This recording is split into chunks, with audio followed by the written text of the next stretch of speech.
somebody just told us a story about a woman who wanted to have a baby, but she couldn't. So she had her husband sleep with someone that worked for her. Yes. In order to have a baby. Where did we hear this smut, Nancy? Church. What? Believe it or not, ladies and gents, this is in the Christian Bible. This is in the Bible. The people we're talking about were Abram and his wife Sarah, and the person who worked for Sarah, sadly, was a slave, an Egyptian slave by the name of Hagar. Now, Abram was 86 and Sarah was 76. Why weren't they like cruising around on their golf cart out on the golf course sipping mimosas? Why were they trying to have a kid? Living in the villages. Living in the villages, exactly. Yeah. I mean, it sounded like so Sarah had never had kids and she wanted kids and she was waiting for God to bless her with children. Right.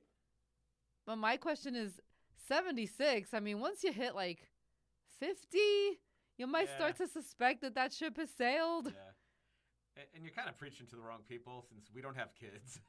We're like, why would you want to go and mess things up now? Yeah, I've never prayed for children. I can't relate to this. But surely, you had to know. So, did they not have adoption back then? Or did it have to be Abram's child? I guess it had to be Abram's child. That was crazy. I mean, it definitely perked up my ears on a Sunday noontime or morning when we were there. Like, yeah, noon. It was probably just afternoon when we heard this fable. This story. Is it a fable? Some would say. Well, we don't know how this turns out. I mean, poor Hagar. She's a slave to begin with. Now she's got to sleep with this 86-year-old man. Oh, yeah. I was like, ew, because she was childbearing age. Which could have been like 14 back in those days. Yeah. Anywhere from 14 to 40. Yeah, right? true, You could have kids in your 40s, but still, 86. Mm-hmm. Now, I know that is a common age difference in Hollywood. Right. Oh, yeah. But that is not the norm. Only in the Bible and Hollywood is this acceptable behavior. So, yeah, ew. And then she gets banished. And then Sarah gets mad because Hagar gets pregnant. Sarah gets mad at her. Sarah turns on her. Like, that's what they wanted. Yeah. And it's not like Hagar had a choice. So Hagar takes off. Right. And she's out in the desert. I think she was banished because Abram said to Sarah, oh, deal with it however you want. Next thing you know, poor Hagar's in the desert. Okay. Alone and pregnant. Now, according to the preacher, she was sitting like by a little water park or a puddle. Which made me wonder if she was hallucinating all this. Because it was an oasis? Mm-hmm. But then they said we've obviously become a religious podcast now because we are qualified to bring you the word of the Lord. So they said somebody appeared to her. An angel of the Lord. An angel of the Lord. The first time an angel of the Lord appears in the Bible, because this is Genesis anyway. Oh, it's the beginning. First time. Oh, because this book, we're on like page 26 here of the Bible. If you're following along at home, please open to page 26. 3 paragraphs down. And Nancy, will you please begin reading to the class? All right. So Castiel from Supernatural comes down, but they said this might have been Jesus. Yes, which I've never heard of. They're like tying new shit and old shit together. Yeah. And I think that's how they exactly put it in the Cliff Notes. Yeah, he said that they theorize that this is the first time that Jesus addresses a human being, that this angel is being referred to as Jesus. Because it just said an angel of the Lord. There was no name. Right, okay. So the theory that I heard today, and this is very interesting if you're into, stories. It is interesting. This could have been Jesus. Yeah. So Jesus was around for a really long time. Well, he has no beginning and no end. Even though it was like AD or BC or whatever to 33. How far before, how far BC is this? Well, like what year are we talking? Negative 1986 Oh, or something. something like that. I don't know the years of the. Yeah. Okay. But just think a really long time ago, like around I don't know, the time of Genesis. Yeah. I mean, God has no beginning and no end. So I guess Jesus could have already been a spirit. So God is a circle. Mm-hmm. All right. Deep thoughts from back then. I know. We're not supposed to be able to understand. Right. It's not for us to understand, as my 7th grade religion teacher would have said. Let me ask you this. This spirit comes down and says, go back. Go back to where all your problems are. Right. To this chick that hates you. To this chick that hates you. They forced you to have sex with great-grandpa. Bear his child and then threw you away. But that's kind of where it ended. Is he going to pick this up next week? I don't know. I want to go in and read the story. Now I want to know. Yeah, because I guess the son was Isaac, because he mentioned Isaac grew up, like, confused. Like, what did I do? Oh, and he almost got sacrificed. Mm-hmm. Then God says to Abraham, and I remember this from, probably from biblical teachings as a child. Yeah. But also, it was in one of the movies. Oh. And it might have been Patton playing George C. Scott as Abraham. Wow. If you could see my beautiful wife's face right now, the confusion that she usually looks at me with is even more so. Okay, there was a movie on TV. It might have been one of these, like, 10-part series. Maybe it was called The Bible. I don't remember exactly. Okay. But I believe George C. Scott was playing Abraham. Okay. And he takes his son, Isaac, up to the top of the mountain and is just about to kill him with a knife. Yep. And Isaac's like 12. And he's like, what's happening, Daddy? Why are you doing this to me? And then God speaks, okay, all right, you called my bluff. You'll do it. I can see you would do it. Don't kill the kid. Bring him back down. And don't mention this to Mom. I remember this story. Okay. It's a very frightening story. Yeah. I was scared on behalf of the kid. Yeah. Like, what are you doing, dude? Yeah. So, at the very least, he's going to grow up with horrendous trauma. True. I mean, I would. And we don't know if therapists were invented until the next chapter of the Exodus. Yep, they weren't around then. Right. Mm-hmm. So, what now? Are we sure that would be the kid? Well, I'm just going by what the pastor said. He mentioned Isaac. Oh, he did. Okay. So I'm assuming that's the kid. With my C- mentality, I was probably already thinking about the delicious coffee they gave us. Oh. So I probably I zoned out at that point.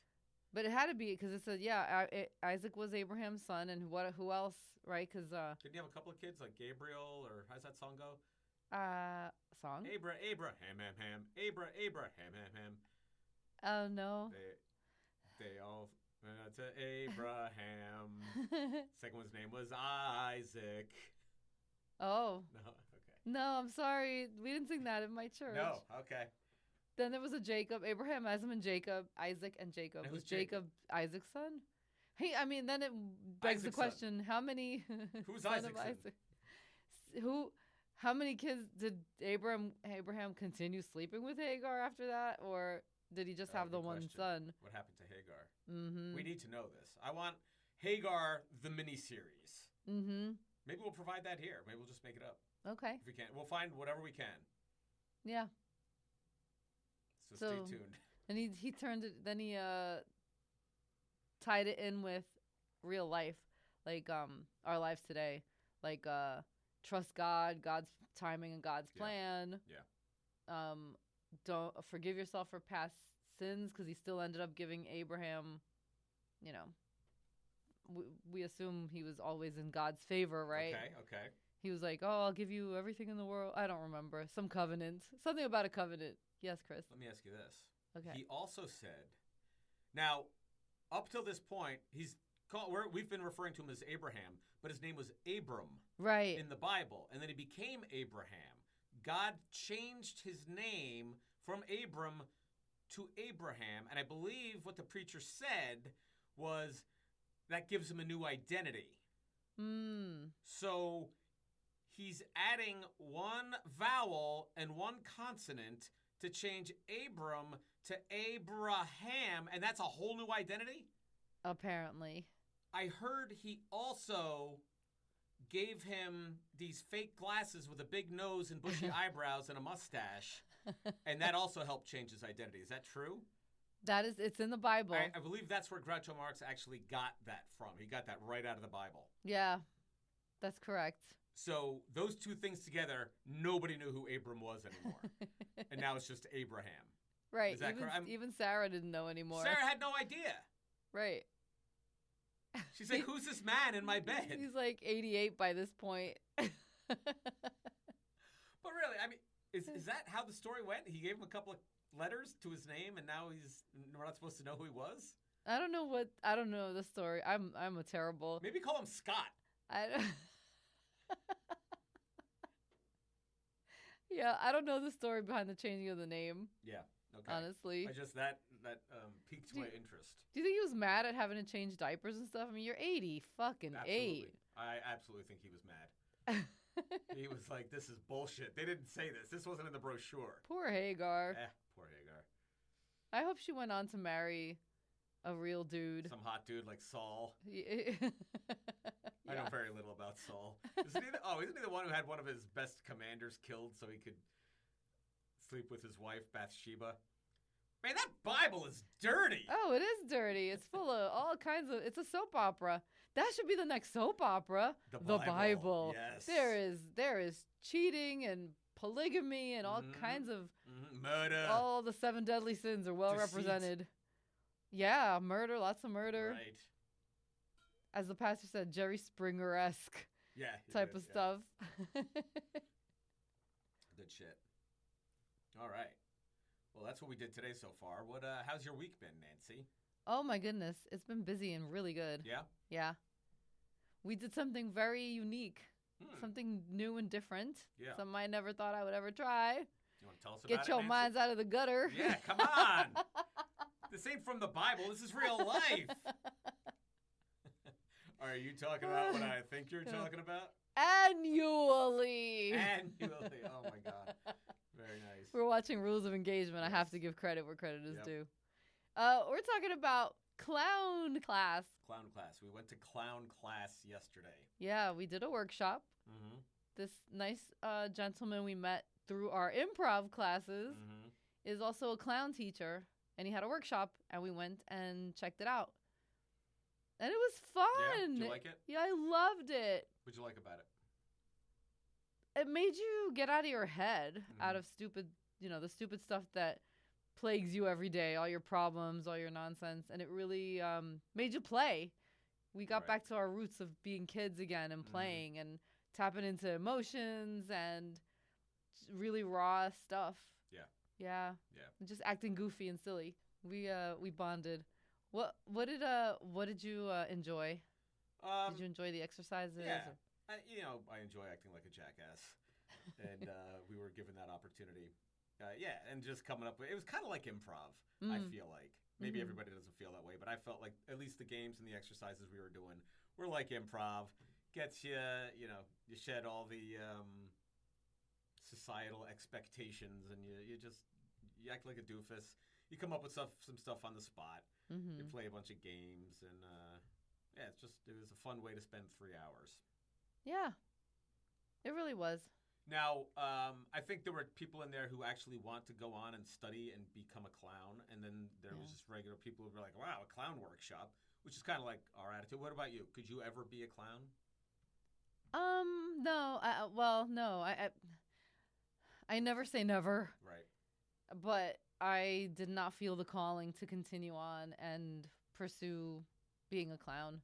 It isn't my jam. Right. Okay. But I'll take these workshops all day long. Yeah, it's fun to take workshops. Yeah. For me, my entire family and everyone I've ever met in my entire life would have to be dead for me to be a clown. I'm just kidding. I'm kidding. I don't have the calling to be a clown. I've had some friends who were clowns, but I don't know. It just isn't my thing. Love clowns. I like the scary clowns. I like the sad clowns. But it's just not something I could do. Right. Yeah. I get very if I'm up there by myself in front of an audience, and the one kid who's a clown student, and performs, he said you go out there without a plan. Yeah. Like, you might have a prop, but you are interacting with the audience, and man, I don't know, because improv, at least you get suggestions, and there's rules, right? There are rules, so there is a path. You're not totally on your own on the spot making shit up. Right. But oh wow, clowning is just like I no. I don't know. They probably have a little plan. Like, remember the one he told us? He'd be out there with a chair, and his job was to move a chair like 2 feet across the stage. Yeah. So he grabs it and then tries to pick it up, but his foot is on the chair, and he doesn't understand why can't I pick this thing up? So he steps back, and then maybe he tilts it a little, and then puts his foot through the back part, and then I was stuck on his leg, and he can't figure out how to get it off. And, you know, you can see little kids being like, take your foot out! And they'd be like, what? Confused? That's true. Yeah. So I would think they might have a little plan. Okay. But they, you know, I might milk this for a half hour. But if everybody hates it, you milk it for 10 seconds and move on to something else. Yeah, we learned that. We did, yeah. We did learn to interact with the audience a little bit and figure out, did they like something or not? Right. So that was very cool. I highly recommend everyone go out and take clown classes. Yeah. And no, you're not wearing a red nose or an outfit. Right. You just go as you are. Yeah, it's just something fun to do. It was. I knew a guy, we used to do stand-up comedy like 30, when I first did stand-up. He was a good stand-up comic, but he always talked about becoming a clown. And I looked him up many years later, and he became a full-on clown. Wow. Doing birthday parties, doing circuses, and it's for some people, I guess, not for others. Yeah, I could see the fulfillment in that, especially when you go to a hospital or something and you're making kids laugh or people that are ill, you brighten their day. Yeah. That is a wonderful thing to do. Yeah. And it's got old roots. I mean, clowning, and it's a form of entertainment forever, for a long time. I went to Ringling Brothers Circus when I was a little kid, and I remember I loved the clowns. Yeah? Yeah, but I never, it's every TV show and every movie you see, there's a clown at the birthday party. I never had that birthday party. Me either. Yeah? Yeah. I feel, I guess, ambivalent about clowns. Oh, yeah. It was never like, oh, I love clowns, and it was never like, oh, I hate clowns, and they don't scare me like they do some people. I can't even look at a clown. Right. Like, I'm fine with clowns. Yeah, me too. Ronald McDonald. Oh. The most famous clown. Yeah. No, I was going to joke like I was afraid of him. Nothing has ever scared me out of a McDonald's. I agree. That's a big thing too, is people being afraid of clowns. I mean, John Wayne Gacy kind of helped that. Like, maybe that's why some people are afraid. And then, I guess Stephen King uses clowns a lot. I don't think that I've seen those. Okay. So, yeah, I don't have that fear of clowns yet. Yet. But I'm still very impressionable. Well, here's the Oh God, what are you gonna do? What are you gonna show me? Well, Nancy brings up some horrible picture of a clown that's going to stunt my growth. This is the one I was telling you about the other day. Terrifier. Whoa! Oh, is that? You've seen that around. That looks like Ebenezer Scrooge. Wait. This one here. Oh God. Is this all the same one? I think so. Yeah. All right. So if you want to look up what we're looking, it's called, what did you put in? Terrifier. Yeah. Look at the images. So this is a new thing. Has it come out yet? There might be a couple of them. I've never seen it. Oh, I see at least 3. Oh, this is old. Oh. Terrifier 3 is 2024. I think the original is 2016. Never even heard of it. No, I didn't know of it until recently. Is that the name of the movie? Terrifier? Terrifier, yeah. It's not just, that's the character in... That's the name of the movie. It's 59 Ways to Die. I'll watch it. Okay. Oh, that's right. My wife is into horror. What is your favorite horror movie of all time? Exorcist. Still Exorcist. Still The Exorcist, yeah. Even after the other things you've made me watch.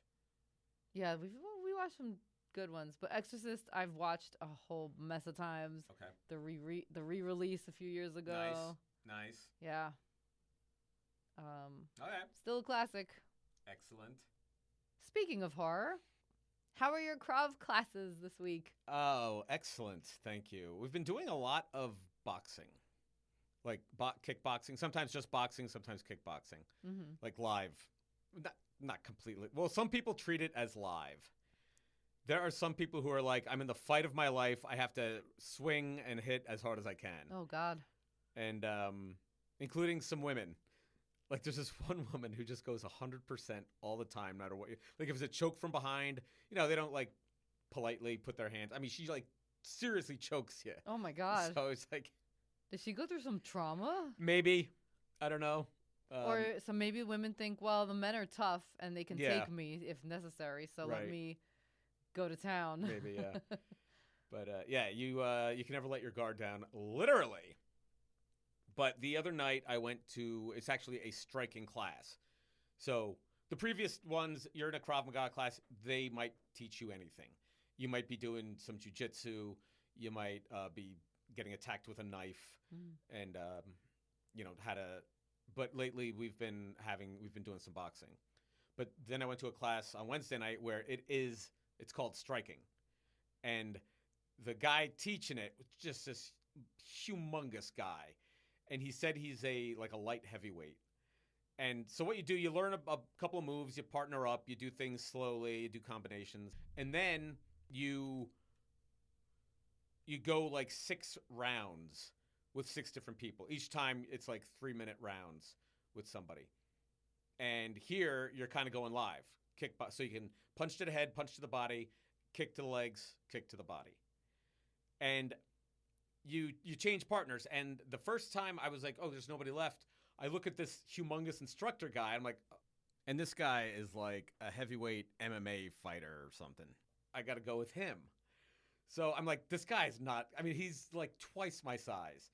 And so I go over to him and, he's like, is this your first class? I'm like, kind of, yeah. You always act newer than you are.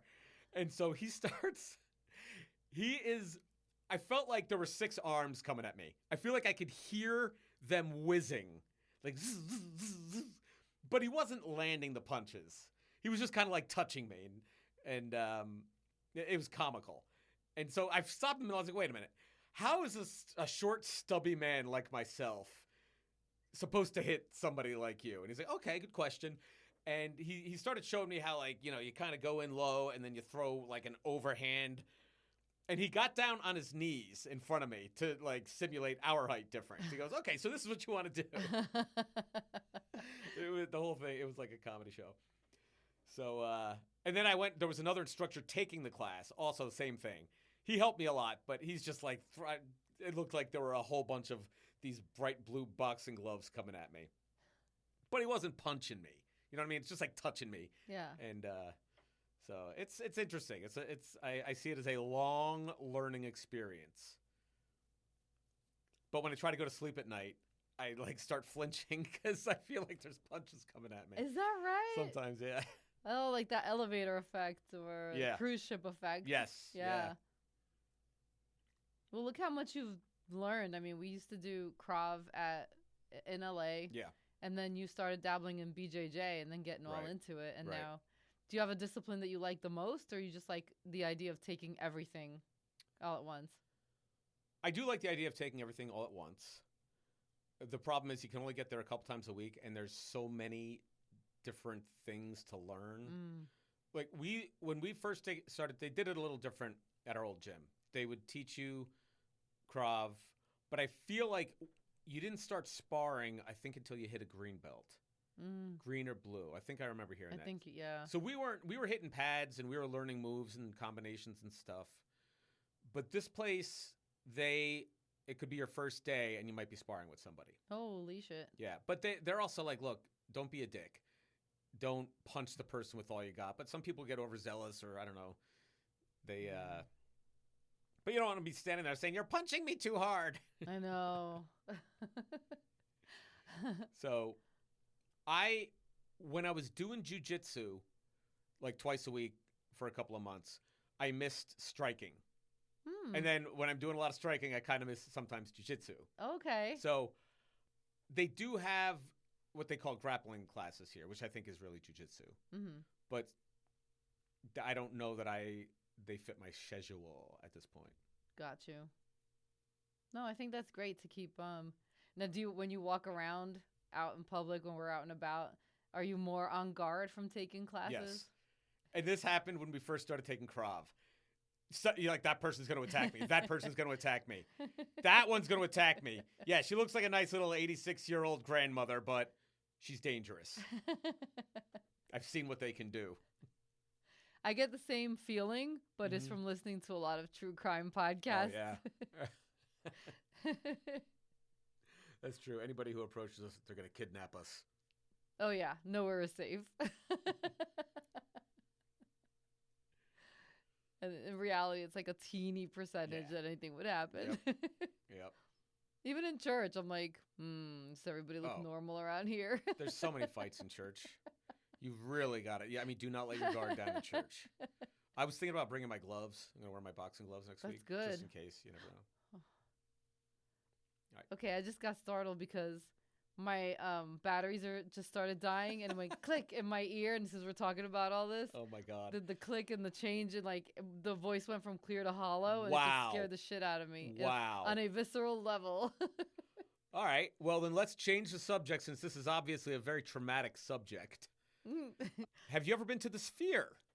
Twice. Wow. And what? Okay, first time.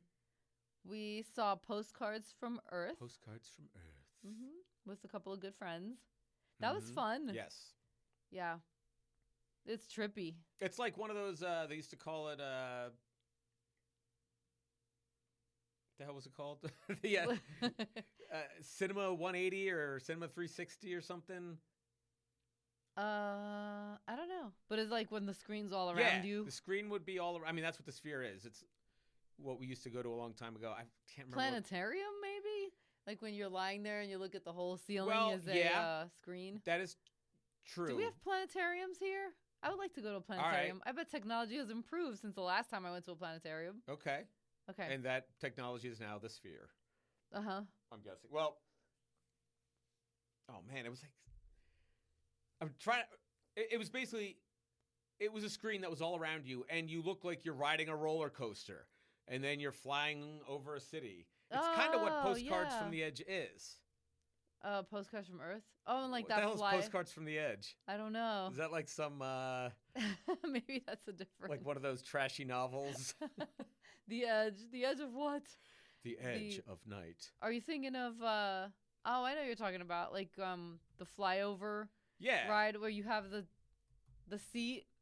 You're in a seat, and it's not like a roller coaster. It's like you're in a theater, but the seat moves, and the seat does simulates a that plus the screen. You think you're falling or flying. Exactly. Yeah. But it's just a screen. Like you're literally not going anywhere. But it's such a mind fuck that you're like, ah! Like that flyover one we did, I was screaming my friggin' head off. We were flying over Chicago. That was awesome. Yeah, it was so fun. It gets your adrenaline going. Like, wait, I'm not moving, but you are moving. Yeah. Postcards from the Edge was a movie from 1990 starring Meryl Streep, Shirley MacLaine, Dennis Quaid, Gene Hackman, Richard Dreyfuss, Rob Reiner, Annette Bening. I don't know if they were all starring. These are just, it could be. It was a big movie like 50 years ago in 1990. I wonder if my sister has seen it because she likes the young Dennis Quaid. Ooh, who doesn't like the young Dennis Quaid? Am I right? Hollywood actress Suzanne Vale is on a slippery slope as a recovering addict. On exit from rehab, it is recommended she stay with her mother, who has become a somewhat champion drinker herself. All right, congratulations, Mom. Suzanne therefore struggles to maintain her sobriety and her sanity in the company of Doris, directed by Mike Nichols. Is this a comedy or a drama? Because I could see it being either way. It could be. Okay. Not to poke fun at no addiction, overdosing, depression. My God, this sounds like the Bible. Oh no, my God, it's Hollywood. Yeah, that's a star-studded cast, though. It is. Meryl Streep. Yeah, it's probably a drama. It says story by Carrie Fisher. Really? Nice. Oh, maybe it's about Carrie Fisher's real life. Oh. Wait, is it a true story? Not a strictly true story, but rather a semi-autobiographical autobiographical work. It was adapted from the 1987 novel by actress and writer Carrie Fisher. The late great. The late great. Okay. Well, look at what we're learning. I'm trying to think of her name. Who? Carrie Fisher in Star Wars. Princess Leia. Princess Leia. Yeah. Thank you. We'll edit that in post. What? Make me sound knowledgeable. Where were we? Oh. Oh, yes. Postcards from the Edge. Okay, so yeah, that's why that just popped out of my mouth and Postcards from led Earth. to that. Yes. It was actually Postcards from Sphere. Earth. All right, so now we went to the Sphere again. Mm-hmm. Why, Nancy? We went to see Phish. We went to see Phish, and that is with a PH. And yeah, I have to say, it was not my typical musical milieu. Right. But the concert was so fun. It was freaking amazing. I didn't know much about Phish. I remember it from the 90s. I didn't know who they were, what they sing, or that they were even still around. Yeah, same. You would not know that from this sold-out freaking concert at the Sphere. It was packed, and I believe it was several nights. Yes. And it was an event. I mean, I thought we were transported back to the 60s. Yes. It was yeah. The scents in the air. Yep. But The that's scents in every the concert. air. The men in tie-dye dresses. Yes. And I can imagine being high like most of these people were and seeing this light show cartoon show. Yeah. What is that? The Sphere show. What do you mean, what is that? Whatever the thing we're looking at. Because we learned later, not any band can just come in and play the Sphere. Right. You have to have the right type of... Like tech people. You have to have a show. You have to put together a visual as well as audio show. Right. And only a couple of bands have done that. Phish, the Eagles. No doubt. Which Backstreet we will get Boys. to in a moment. And the Backstreet Boys. Tell us about the Backstreet Boys, Nancy. Nothing in particular. Just tell us about the Backstreet Boys. They're a great 90s boy band. Were you into them? I was. I mean, I was getting a little old for just liking boy bands, but I liked some of their stuff. You're never too old to like boy bands. That's true. And now this is Mark Wahlberg? No, I don't think that. No, that was Donnie Wahlberg. This one's Donnie. Mark was in Marky Mark and the Funky Bunch. Bunch in the 80s. Okay. Just for, I think, like a minute. All right. So the Backstreet Boys also put together a Sphere movie. Yeah, they're back. They're touring again. They're back together. They're a little older now. Okay. But yeah, a friend of mine went to the concert. They keep visiting for concerts. Concerts. But I mean, I wouldn't have. I don't know. If I was given tickets, I'd go. I'd see them. But all right, they were. I'm sure it's cool. I mean, we went to they have the experience. Yeah. The free. Oh yeah. display. We just happened. We were asking for directions, and it happened to be inside the. Yes, we went. It was like a little museum. Yeah, it's in the Venetian. Yeah. And it was like 2 levels. There was an airplane in there. Yeah. And there was all kinds of stuff. It was like a Backstreet's Back theme. It was one of their songs. Backstreet's Back. All right. That's one of their old songs. Oh really? But that was the theme of it. Like they're back. They were already back then? Yeah. Had they gone anywhere? I don't know. Or was that just like one of their original songs? I think that's one of their songs. I don't know if they took a year. I don't know. Okay. I don't know the history. Right.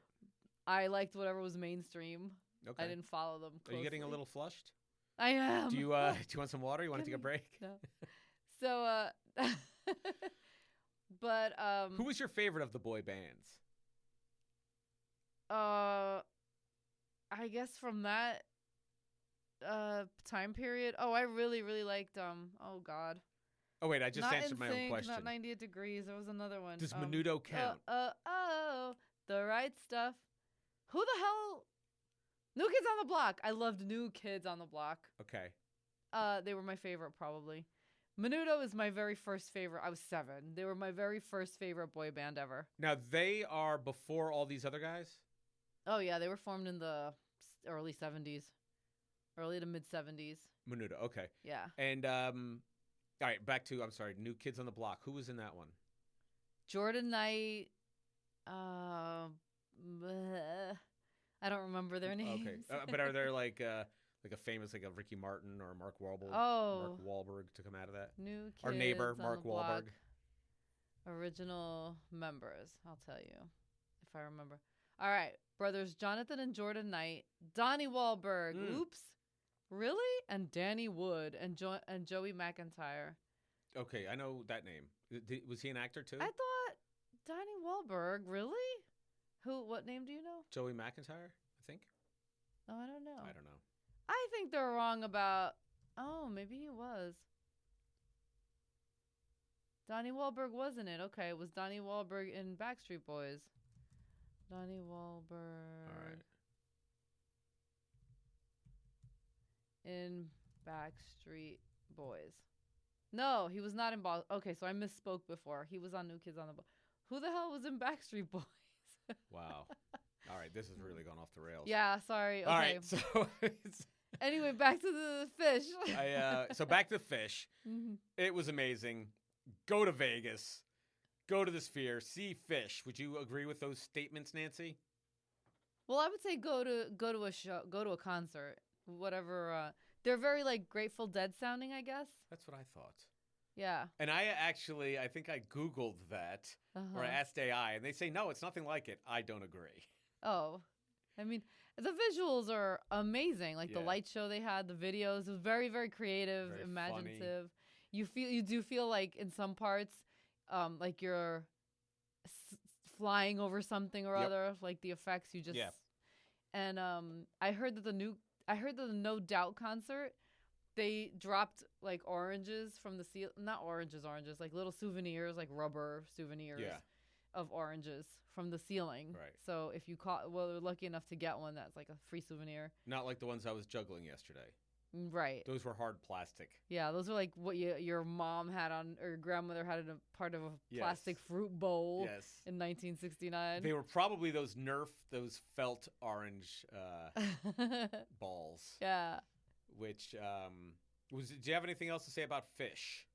Oh, yes. I wanted to say that I really respected, I feel like every concert should be this way. Okay. There was no opening act. Ooh. It was just them. And they said they will start at 8 o'clock, and they started promptly at 8 o'clock. Because 99% of concerts, you go early to beat the rush or whatever, and to not stand in such long lines. But you have to sit through an opening act or two. They're not always the best. Sometimes it's a comedian that you didn't, you're like, why? Yeah, why are we watching this fucking show? And then they never start on time, and then they go away for a while. They played like a solid 3 hours, 3 and change. Like they had maybe a 20-minute intermission. Yeah. And then they came back and just played solid, awesome music. Probably because they're older and they're sober.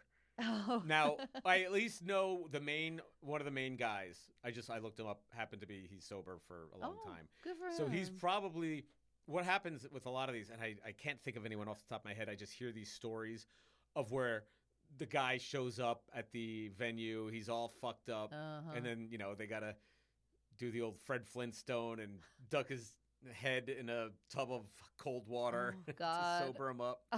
I don't know that they literally do that, but there have been these guys that are doing drugs and having sex all day, and they're in no condition to do the concert. Now everybody's out there waiting. Yeah. And it's time you get your life together when you're making millions of dollars, and for God's sakes. Anyway, this guy, I'm thinking he's like, I want to get to bed at a decent hour. And I'm not high or drunk or doped up or careened out on the pot. So he's like, I said 8 o'clock, we're doing 8 o'clock. Yeah. Let's go.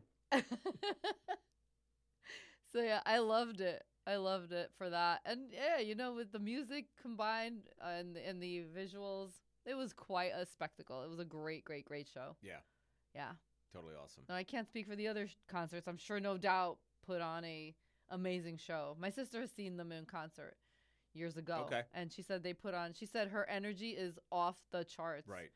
And I doubt she has slowed down. And that is Gwen. Yeah, Gwen Stefani. Gwen Stefani. So yeah, props to... She probably does her cardio and her push-ups. Yeah. She doesn't look like I'm she has assuming. aged a bit. So I don't know that I've seen pictures of her in recent times.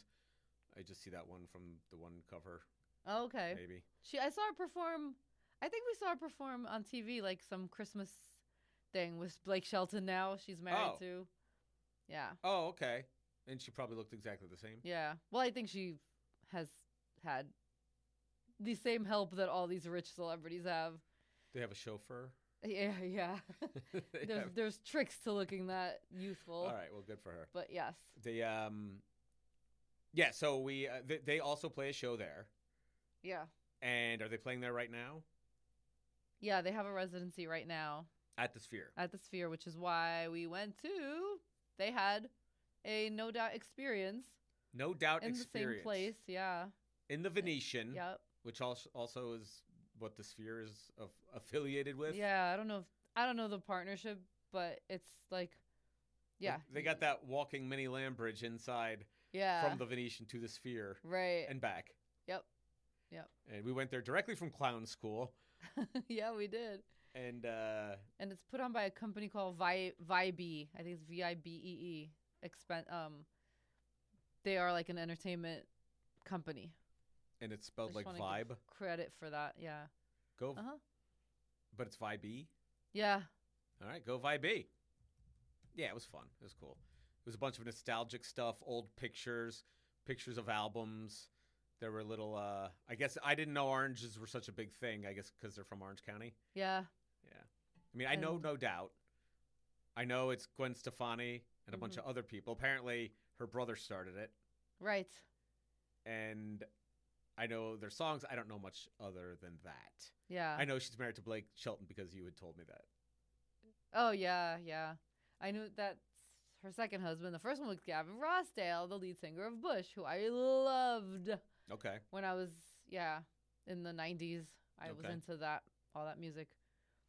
So. I'm not sure who that is. Okay. I may have heard the name. I definitely heard of Bush. Yeah.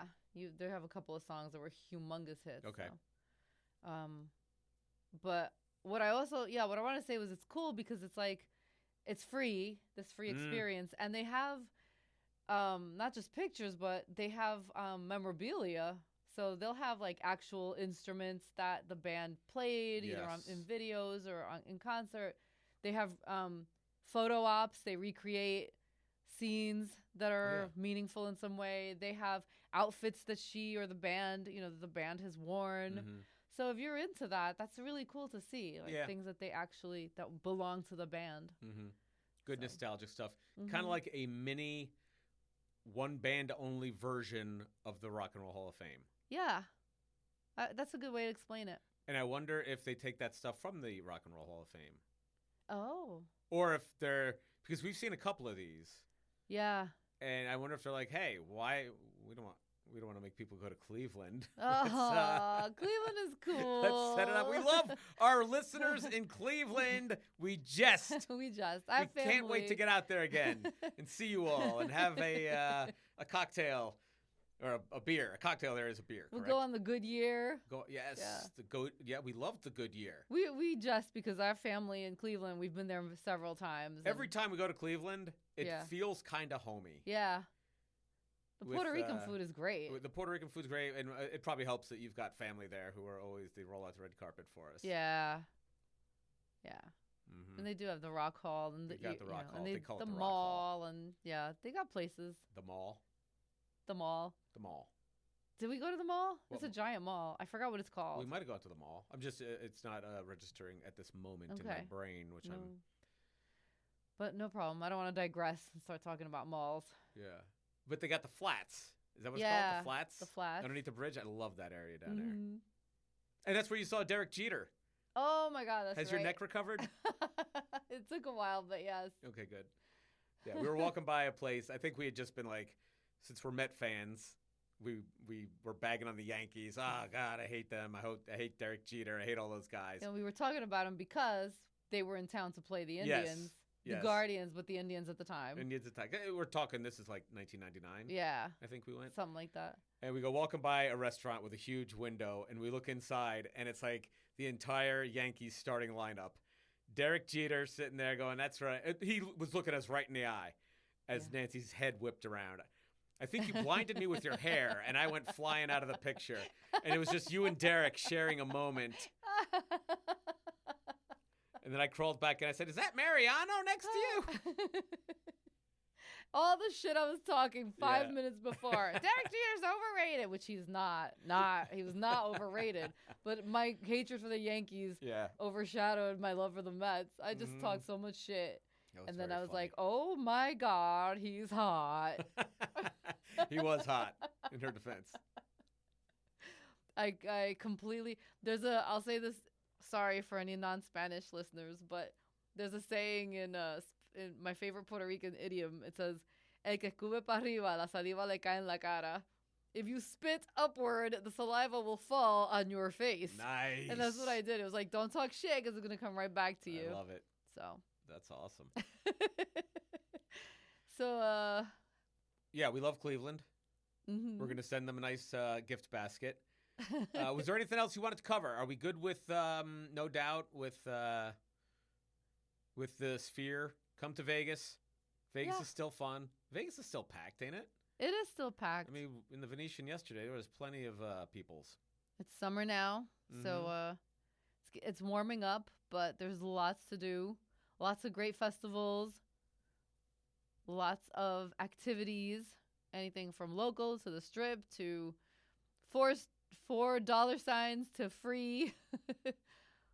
Come see our libraries. They do concerts and shows. Wait, we got to go out to, what is it Spring Mountain? Somebody was just telling us about Summer the theater. Summer Theater, yeah. Yes. Oh, isn't that just about to end? Oh, no. That's right. It might be. No. Not that. Spring Mountain Ranch. No, I think they Come to me for all the accurate goings-on in the Las Vegas area. The Clark Valley. Is it the Clark Valley that we live in for the past 2 years? Clark County in Clark the County, valley. Yeah. in the valley. Super Summer Theater at Spring Mountain Ranch. No, because remember there was I got invited to a show in September and I couldn't go. Oh, okay. So yeah, it's a little bit, it's cool because it's a little bit in the mountainy area. It's cool, people. Here. You heard it here. And but there are things that stop now because it gets too damn hot. Right. But got you. There's other things to do. Okay. Yeah, we'll keep you all posted. We'll keep you posted. Let us know what you're doing and when you're coming to Vegas. That's right. Oh, wait. Let me ask you this. What do you think of the Vegas Golden Knights? Ooh, they're looking good, although they scared the shit out of us last night. They did. Depending when you're listening, it was Saturday night's game, June 6th. All right, so they started off in Carolina, 2 games in Carolina. Mm-hmm. They won the first. Mm-hmm. They came back and tied it at the end of the second, then lost it in overtime.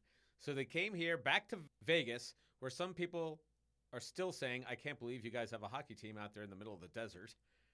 I just heard someone say that. Really? Yeah. Oh. So last night, first period, what happened? Scoreless First period. Now, we came home after this long day of clowning and going to the Strip and seeing the No Doubt Experience. We came home and decided after dinner, we turned the game on late, like 9:30 or something. Yeah. We purposely did not find out what happened, and we watched the game in its entirety. So, first period, no score, like this is boring as hell. What happened in the second period, Nancy? Vegas scored 4 goals. And then plus 2 that were overturned. 2 were overturned and 4 that were good. Yeah. I mean, on one of them, they overturned it just because they gave the goalie a concussion. Like, come on, technicalities. Walk it off. Come on, rub some dirt on it. All right, he didn't get a concussion, but they smacked him in the head pretty hard. You can't do that. It was legit. So they scored, I think, 4 goals in like 6.5 minutes or something, which was impressive. Mm. And then what happened in the third period? Oh, and the guy got a hat trick. all in one period. Mm-hmm. Mitch Marner. Yes, good memory. And then in the third period, Carolina came back and scored 4 to tie it up. They scored their first 3 goals in 39 seconds. Insane. And then, they scored a 4th, tied it up. Mm-hmm. And then, so they did the first overtime period. Yes. Nobody scored. Now, at this time, what's it, like 12:15? Yeah, we're like, us? oh my God. We've been watching this game now for hours. Usually when we watch a game, we're doing something else. Right. We're working, we're writing something. In this case, we were just watching the game. And then you said it, and I was kind of already thinking it. If our team loses this, we have just wasted like 4.5 hours of our life. On a Saturday night. Yeah. I mean, we'd had a full day. We had a full day. But, yeah. But we probably, still, we could have been doing something a little more productive. Right. Maybe sleeping. But as we're both thinking that, about a minute later, Vegas scores, sudden death. Yeah. It's over. Do you remember how they scored?